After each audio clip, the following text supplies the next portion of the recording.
नमस्कार, स्वागत है झारखंड की फटाफट ताजा बड़ी खबरों में। इस वीडियो में देखेंगे झारखंड की तमाम बड़ी अपडेट, काम की खबरें। आगे बढ़ने से पहले एक छोटी सी रिक्वेस्ट, अगर आपने अभी तक इस चैनल को सब्सक्राइब नहीं किया है तो चैनल को सब्सक्राइब कर वीडियो को लाइक कर दीजिए। सबसे पहली और बड़ी खबर, झारखंड सरकार ने क्षेत्रीय भाषाओं की सूची से हटाया भोजपुरी और मगही। झारखंड सरकार ने धनबाद बोकारो की क्षेत्रीय भाषा की सूची से भोजपुरी मगही को हटा दिया है। झारखंड सरकार के कार्मिक एवं प्रशासनिक सुधार विभाग ने इसको लेकर अधिसूचना जारी कर दी है। बाकी जिलों की क्षेत्रीय भाषाओं की सूची में कोई बदलाव नहीं किया गया है।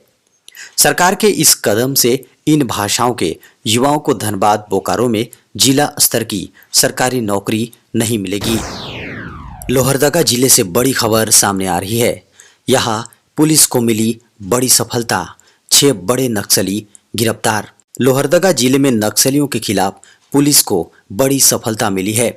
यहाँ 6 नक्सलियों को गिरफ्तार किया गया है। लोहरदगा में सक्रिय नक्सलियों के एक पूरे दस्ते के ही आतंक को खत्म करने में कामयाबी हासिल हुई है। खबरों की माने तो गिरफ्तार उग्रवादियों में 10 लाख का इनामी नक्सली भी शामिल है। बताया जा रहा है कि लोहरदगा के बुलबुल जंगल में पिछले कई दिनों से सुरक्षा बलों का ऑपरेशन जारी है। इस दौरान नक्सलियों से कई बार मुठभेड़ भी हुई। 2 आईडी ब्लास्ट में सीआरपीएफ कोबरा बटालियन के 3 जवान घायल हो गए। इस इलाके में जगुआर कोबरा और जिला बल के द्वारा पिछले 10 दिनों से अभियान चलाया जा रहा है। बड़ी खबर है, झारखंड सरकार के मंत्रियों के लिए आलीशान बंगला बनाएगा केएमवी प्रोजेक्ट्स लिमिटेड हैदराबाद। झारखंड सरकार के मंत्रियों का आलीशान बंगला हैदराबाद का केएमवी प्रोजेक्ट्स लिमिटेड बनाएगा। 69.90 करोड़ की लागत से झारखंड के कैबिनेट मंत्रियों का आलीशान बंगला स्मार्ट सिटी परिसर में बनेगा। झारखंड शहरी आधारभूत संरचना निगम लिमिटेड यानी जुडको की ओर से निकाली गई निविदा में हैदराबाद की कंपनी केएमवी प्रोजेक्ट्स को L1 घोषित किया गया है। हैदराबाद की ही कंपनी RVR को L2 घोषित किया। निविदा की शर्तों के आधार पर केएमवी प्रोजेक्ट्स को 2 साल में मंत्रियों का शानदार बंगला बनाने का काम पूरा करना होगा। बड़ी खबर है, झारखंड जगुआर के 14वां स्थापना दिवस पर मुख्यमंत्री हेमंत सोरेन ने दी शहीदों को श्रद्धांजलि। मुख्यमंत्री हेमंत सोरेन झारखंड जगुआर के 14वें स्थापना दिवस कार्यक्रम में शामिल हुए। उन्होंने टेंडर ग्राम स्थित शहीद स्थल पर श्रद्धांजलि दी। इससे पहले उन्होंने जे जवानों के परेड का निरीक्षण किया। सीएम ने शहीदों के परिजनों को सम्मानित किया। इस दौरान जे के जवानों ने मॉक ड्रिल के जरिए नक्सलियों के खिलाफ चलाए जाने वाले ऑपरेशन की जानकारी साझा की। उन्होंने कहा कि कोने कोने में सुरक्षा का भाव, उसका संदेश, उसकी महक चारों ओर कैसे फैले, इसका संकल्प लेना है। अध्ययन के बाद अगले वित्त वर्ष के लिए बढ़ाई जाएंगी फूलो झानो योजना। झारखंड की महिलाओं को दारू हड़िया काम से निजात दिलाने के लिए शुरू की गई हेमंत सरकार की महत्वाकांक्षी योजना पर अब सरकार अध्ययन कराएगी। अध्ययन रिपोर्ट के बाद ही सरकार इस योजना को अगले वित्तीय वर्ष में बढ़ाने का काम करेगी। अनुसूचित जनजाति, अनुसूचित जाति, अल्पसंख्यक व पिछड़ा वर्ग कल्याण विभाग द्वारा इसका अध्ययन कराया जाएगा, जिसकी जिम्मेवारी डॉक्टर रामदयाल मुंडा जनजातीय कल्याण शोध संस्थान को दी गई है। दोस्तों, खबर मौसम की। झारखंड में फिलहाल नहीं है बारिश के आसार। झारखंड में फिलहाल बारिश के आसार नहीं है। अगले 3 दिनों तक यानी 22 फरवरी तक मौसम शुष्क और आकाश साफ रहने का पूर्वानुमान है। बीते 24 घंटे में राज्य भर में सबसे उच्चतम तापमान डाल्टनगंज का 29.8 डिग्री रहा। वहीं सबसे कम न्यूनतम तापमान 8.6 डिग्री गढ़वा का रहा। मौसम विभाग की माने तो झारखंड में फिलहाल बारिश की कोई संभावना नहीं है, लेकिन विभाग ने पूर्वानुमान में बताया कि 23 फरवरी को मौसम शुष्क रहेगा मगर आंशिक बादल छाए रहेंगे। वहीं 24 और 25 फरवरी को भी आसमान में आंशिक बादल छाए रहने की बात अपनी रिपोर्ट में जारी की है। पूरे झारखंड में अगले 3 से 4 दिनों के दौरान न्यूनतम तापमान में किसी बड़े बदलाव की संभावना नहीं है। ठंड से और राहत मिलेगी। तापमान में धीरे धीरे बढ़ोतरी की संभावना मौसम विभाग ने जताई है। बड़ी खबर है, चारा घोटाले में फंसे लालू यादव की फिर बढ़ी मुश्किलें। सीबीआई के बाद अब ईडी ने लालू प्रसाद यादव पर शिकंजा कसना शुरू कर दिया है। चारा घोटाले से जुड़े 2 मामलों को टेक ओवर करते हुए ईडी ने मनी लॉन्ड्रिंग का मामला दर्ज किया है। देवघर कोषागार से 3.76 करोड़ रुपए की अवैध निकासी के मामले में 19 अभियुक्तों में लालू प्रसाद यादव भी शामिल हैं, जिन्हें सजा हुई थी। इस मामले में सभी अभियुक्तों को 7-7 साल सश्रम कारावास की सजा हुई थी। कोर्ट ने लालू पर 60 लाख रुपए का जुर्माना भी लगाया था। वहीं दुमका कोषागार से 34.91 करोड़ रुपए की अवैध निकासी के मामले में कुल 37 अभियुक्त दोषी पाए गए थे। 17 अभियुक्तों की ट्रायल के दौरान मौत हो गई थी। इन कांडों में देवघर कोषागार से 3.76 करोड़ रुपए की अवैध निकासी और दुमका कोषागार से 34.91 करोड़ रुपए की अवैध निकासी का मामला शामिल है। दोनों ही मामलों में सीबीआई के विशेष न्यायाधीश शिवपाल सिंह की अदालत ने 19 मार्च 2018 और 9 मार्च 2018 को इस केस के सभी अभियुक्तों के खिलाफ सजा सुनाई थी। बड़ी खबर है, झारखंड में कोरोना के मिले 73 नए मामले। झारखंड में कोरोना संक्रमण के 73 नए मामले सामने आने से झारखंड में संक्रमण के मामले बढ़कर 4,33,848 हो गए हैं।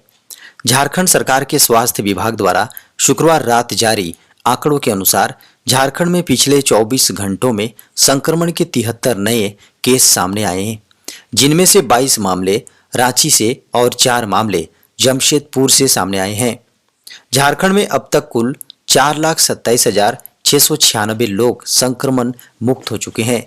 संक्रमण से अब तक 5,315 लोगों की मौत हो चुकी है। झारखंड के 12 से 14 वर्ष के किशोरों को जल्द लगेगा वैक्सीन। झारखंड में अब 12 से 14 वर्ष तक के लगभग 24 लाख किशोरों को टीका लगेगा। स्वास्थ्य विभाग ने ऐसे लगभग 24 लाख किशोरों को चिन्हित किया है।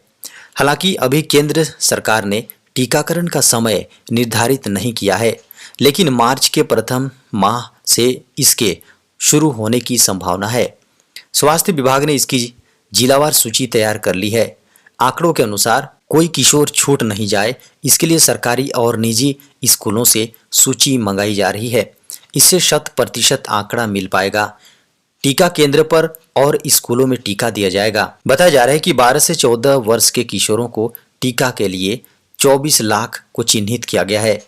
विद्यालय और घर घर जाकर डाटा का सत्यापन किया जा रहा है। इसमें कुछ बदलाव संभव है, लेकिन इसी लक्ष्य को लेकर तैयारी चल रही है। 27 मार्च से हो सकती है आईपीएल की शुरुआत। आईपीएल 2022 की शुरुआत 27 मार्च से हो सकती है और टूर्नामेंट का फाइनल मुकाबला 28 मई को खेला जाएगा। मीडिया की खबरों के अनुसार आईपीएल के सभी मुकाबले अहमदाबाद, मुंबई और पुणे के 6 मैदानों पर खेले जा सकते हैं। लीग स्टेज के सभी 70 मुकाबले, महाराष्ट्र और प्ले ऑफ के मैच अहमदाबाद में खेले जाएंगे। मुंबई में खेले जाने वाले सभी मुकाबले Wankhede, Brabourne, doctor DY Patil और रिलायंस जियो स्टेडियम में खेले जाने की संभावना है। बीसीसीआई फरवरी के अंतिम सप्ताह में टूर्नामेंट का शेड्यूल जारी कर सकता है।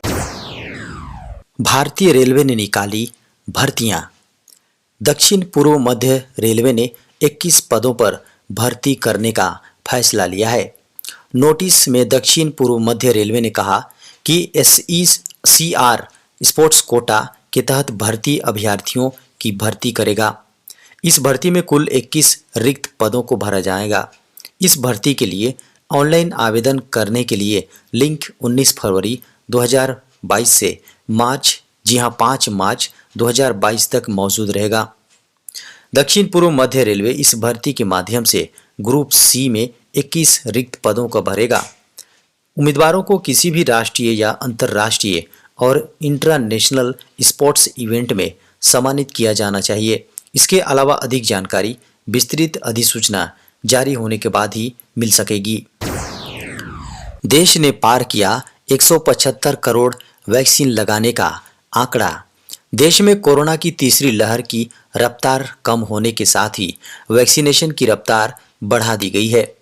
केंद्रीय स्वास्थ्य मंत्री मनसुख मंडाविया ने अपने एक हालिया ट्वीट में कहा कि देश ने 175 करोड़ कोरोना वैक्सीन डोज लगाने का ऐतिहासिक आंकड़ा पार कर लिया है।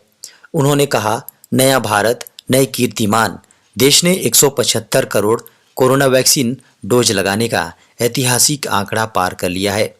वहीं भारत ने अपने कुल वयस्क आबादी के 80% लोगों को कोरोना वैक्सीन की दोनों डोज लगा दी है।